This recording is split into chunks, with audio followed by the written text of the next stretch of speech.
복음만이 희망, 그런 제목으로 6번째 하나님의 말씀을 증거하겠습니다. 요한계시록에 나타나는 이 복음이 왜 희망이 될까 하는 얘기입니다.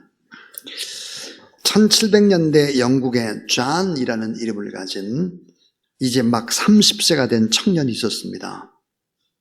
이 청년은 아버지가 작은 배의 선장이어서 어려서부터 배를 타고 선원 생활을 했습니다. 특별히 아프리카 흑인 노예들을 잡아다가 파는 노예 무역에 종사를 했으며, 일이 잘못되어서 자기 자신도 얼마 동안은 존이라는 청년도 노예 생활을 경험하기도 했습니다. 그러다가 다시 선장의 자리에 복귀를 하는데 1748년 5월 10일 아프리카에서 흑인 노예들을 가득 싣고 영국으로 오던 배가 큰 폭풍우를 만나게 됩니다. 배를 건지기 위해서 사투를 벌이던 존은 새벽 1시경에 밀려오는 죽음의 공포 앞에 오도를 떨고 있었습니다. 그리고는 갑자기 이대로 죽으면 자신이 하나님 앞에 설 텐데 하나님 앞에 내가 어떻게 되나, 죄인임을 절실히 깨닫게 되고, 그는 숱한 노예를 부리며 살았지만 자신이 바로 죄의 노예였다는 사실을 드디어 알기 시작을 합니다. 그리고는 회개하고 부르짖습니다. 주여, 저에게 자비를, 저에게 긍휼을 베풀어 주옵소서. 구사 일생으로 살아난 그는 7년간 노예를 잡아다가 파는 노예 무역을 청산하게 되고, 그리고 예수 그리스도를 진실하게 영접하고 복음을 증거하는 사역자의 길을 걷게 됩니다. 그 위에 그의 신앙의 간증을 담아서 찬송시를 작사합니다. 여러분 잘 아는 존 뉴턴입니다. 그가 작사한 곡 Amazing Grace, 나 같은 죄인 살리신 주 은혜 놀라와 잃었던 생명 찾았고 광명을 얻었네. 이 Amazing Grace는 바로 존 뉴턴의 신앙의 고백이죠. 이 존 뉴턴이 말년에 기억력을 상실했을 때 기억하시나요? 하면, 기억력을 상실했을 때도 다른 사람이 이렇게 뭘 기억합니까? 기억해요? 물어보면 두 가지는 똑똑하고 선명하게 대답을 했다고 합니다. 하나는 제가 큰 죄인이었다는 사실을 기억합니다. 다른 거 다 잊어먹어도. 또 하나는 예수는 그런 저를 용서하신 위대하신 구주라는 사실을 전 기억합니다. 기억력 상실이 왔을 때 이 두 가지만은 선명하게 기억을 했던 사람, 이것이 뭘까요? 위대한 복음입니다. 제가 큰 죄를 지었다는 사실을 기억합니다. 예수는 그런 저를 용서하신 위대하신 구주라는 것을 전 기억합니다. 이게 뭘까요? 복음입니다. 복음. 이 복음은 뭘까? 세 가지 얘기를 하려고 합니다.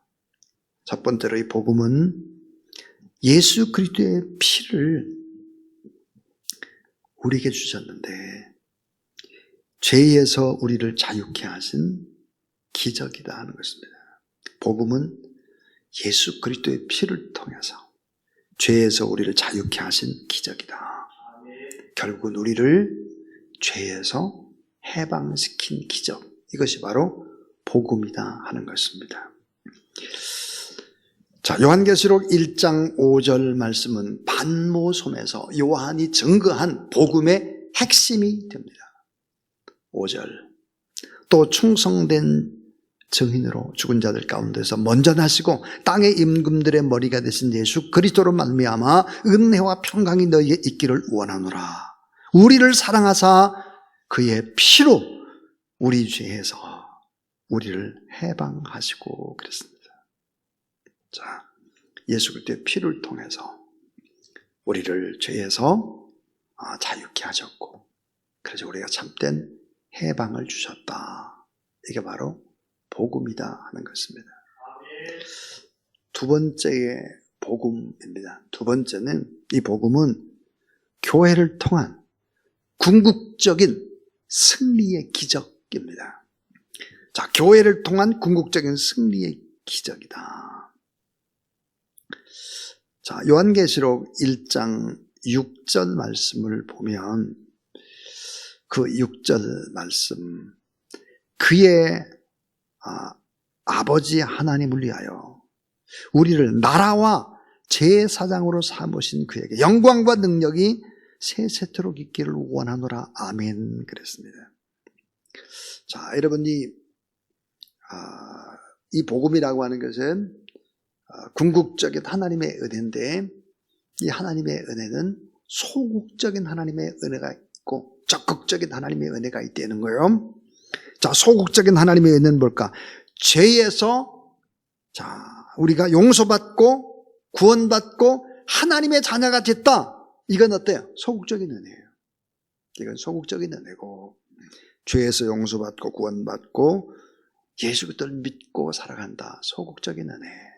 그럼 적극적인 은혜가 뭘까? 그것은 우리가 하나님 나라의 제사장이 되고 수많은 사람들의 중보자가 되고 하나님 나라의 영광과 능력을 나타내는 일꾼 된 것은 더 큰 은혜 중에 은혜다는 거예요. 우리가 하나님 나라의 제사장이 됐어요. 이 제사장이 하는 일이 뭐예요? 중보자잖아요. 수많은 사람들을 가슴에 품고 기도하는 중보자의 역할들을 감당한다고 하는 것이, 이것은 적극적인 은혜. 자, 성금요일 밤에 우리가 이렇게 모였습니다. 이 금요일 밤에 모여서 우리가 중보 기도할 수 있다고 하는 것은 적극적인 은혜, 하나님의 나라, 그 영광의 나라, 그 능력을 나타내는 일꾼 된 것은 더 큰 은혜다 하는 거죠. 오늘 요한계시록 1장 10절부터 11절에 보면 7개 교회를 소개하고 있습니다. 주의 날에 내가 성령으로 감동되어 내 뒤에서 나는 나 팔소리 같은 큰 음성을 들으니 이르되 내가 보는 것을 두루마리에 써서 에베소, 서머나, 버가마, 두아디라, 사데, 필라델비아, 라오디게아 등 7개 교회에 보내라 하시기로 그랬습니다. 자, 7개 교회에 편지를 쓰는데 7개 편지의 맨 말미에는 뭐가 있을까? 이게 있습니다. 따라하세요. 이기는 자는 이와 같이, 자, 이기는 자는 이와 같이 흰옷을 입을 것이고 생명책에 기록될 것이고 결코 지워지지 않을 것이고, 그래서 어때요? 자, 이기는 자라고 하는 이런 글을 쓰고 있습니다. 이기는 자에게, 이기는 그에게, 그런 표현. 이건 뭘까요? 승리의 희망을 전달하는 것입니다. 승리의 희망. 결국은 교회가 여전히 세상의 희망이 된다 하는 거예요. 7개 교회를 통해서 하나님은 결국은 희망을 나타내고 있다 하는 것입니다. 그래서 복음은 교회를 통한 궁극적인 승리의 기적을 일으키는 것이다 그랬어요. 그래서 교회가 얼마나 위대한 일들을 감당하느냐 하는 거예요. 저는 종종 이런 생각을 해봅니다. 주사랑교회라고 하는 이 교회를 통해서도 하나님은 얼마나 위대한 일을 하실까? 얼마나 희망을 증거할까? 얼마나. 참 하는 일들이 참 많죠. 네. 참 하나님의 영광을 받으실 것 같아요. 자, 지금까지 2가지 얘기를 했어요. 복음은 예수 그리스도의 피를 통해서 죄에서 우리를 자유케 하신다. 해방시키신다. 이게 기적이고 이게 복음이다. 이 복음은 교회를 통하는 궁극적인 승리의 기적을 말씀한다. 또 하나 뭘까? 마지막은 이것입니다. 복음은 예수님의 재림으로 마침내 새로운 세상이 열리는 기적입니다. 자, 예수 그리스도가 다시 오심으로 마침내 새로운 세상이 열리는 기적입니다. 아직 좋은 것은 오지 않았어요. 마침내 새로운 새 세상, 이것이 열리는 기적, 이건 복음이다 하는 것이죠. 요한계시록 1장 7절에 보니까 볼지어다 그가 구름을 타고 오시리라. 각 사람의 눈이 그를 보겠고 그를 찌른 자들도 볼 것이요 땅에 있는 모든 족속 그로 말미암아 애곡하리니 자 그러하리라. 아멘. 그랬습니다. 요한계시록 11장 15절에 놀라운 하나님의 말씀이 기록되고 있죠. 7 천사가 나 밟을 때 하늘에서 큰 음성이 나서 이르되 세상 나라가 우리 주와 그리스도의 나라가 되어 따라하세요. 그가 세세토록 왕노릇하시리로다. 우리가 이제 세세토록 왕노릇한다는 거예요. 근데 요한계시록 22장 맨 마지막 성경의 맨 끝 20절부터 21절에는 이렇게 기록을 하죠. 이것들을 정언하신 이가 이르시되 내가 진실로 속히 오리라 하시거늘. 자, 내가 진실로 속히 오리라 하시거늘. 아멘. 주 예수여 어서 옵소서. 주 예수의 은혜가 모든 자에게 있을지어다. 아멘. 그랬습니다. 근데 내가 진실로 속히 오리라. 내가 진실로 속히 오리라. 이 말은 현재 진행형입니다. 미래 형태가 아니에요. 참 앞으로 오실 것이다가 아니라 현재 진행형이에요. 내가 진실로 속히 오리라. 여러분, 우리가 하나님 앞에 말씀으로 뜨겁게 간절히 기도할 때 이미 내 안에 오신 주님이 성령으로 강력하게 우리 가운데 더 임하신다는 사실을 믿으시기를 바랍니다. 자, 이제 결론은 이것입니다. 요한계시록에 보면 7개 교회가 나오지만 7개의 복이 나옵니다. 7개 복. 이 7가지를 기억하면서 잘 준비하라고 하는 것이죠. 그 7가지의 복이 이런 것입니다. 자, 예언의 말씀을 듣고 읽고 지키는 자가 복이 있다.